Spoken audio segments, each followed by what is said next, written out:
এখন আর আমাদের ভালোবাসা ঠিক আগের মতো নেই।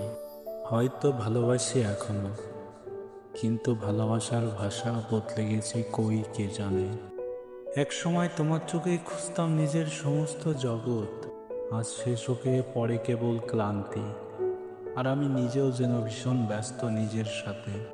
তোমার একটা মুচকি হাসিতে বদলে যেত আমার গোটা দিন, সেই হাসিটাও যেন আজকাল ঠিক মতো মনে পড়ে না।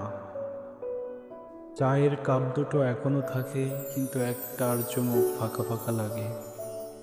বলে না, প্রতিটা সম্পর্কের আসে এক সময় শূন্যতা। তবে কি আমরা সেই শূন্যতার ছায়ায় বাঁচি এখন? তোমার পাশে বসে থেকেও মনে হয় আমরা অনেক দূরের দুজন অচেনা মানুষ, যাদের কথোপকথন কেবল দরকারি কথার ঘরে আবদ্ধ।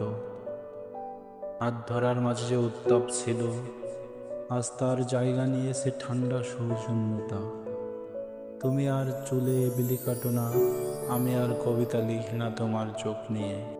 হয়তো কোথাও হারিয়ে গেছে আমাদের সেই আমরা, যে আমরা একসাথে স্বপ্ন দেখত, ভবিষ্যতের জন্য রাখতো ছোট ছোট জমা, রাত জেগে গল্প করতো মেঘলা জানালার পাশে দাঁড়িয়ে। তবু এই নিস্তব্ধতার মাঝে কানে আসে পুরনো হাসির শব্দ, পুরনো ঝগড়ার সুর, ভালোবাসার ছোট ছোট মুহূর্তের ছবি, যা এখন কেবল স্মৃতির অ্যালবামে আটকে থাকা পুরনো রঙিন পাতা। আমরা কি তবে একে অপরের অভ্যাসে পরিণত হয়েছি, নাকি সময়ের সাথে সাথে মেনে নিয়েছি ভালোবাসা চিরকাল একরকম থাকে না?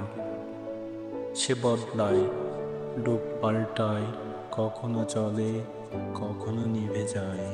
কিন্তু মনে মনে এখনো ভাবি, হয়তো কোনো একদিন আবার তুমি হঠাৎ পেছন থেকে ডাকবে আমাকে।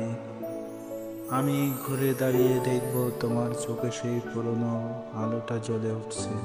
তখন আবার শুরু করব একটা নতুন গল্প পুরনো ভালোবাসার ভেতরে।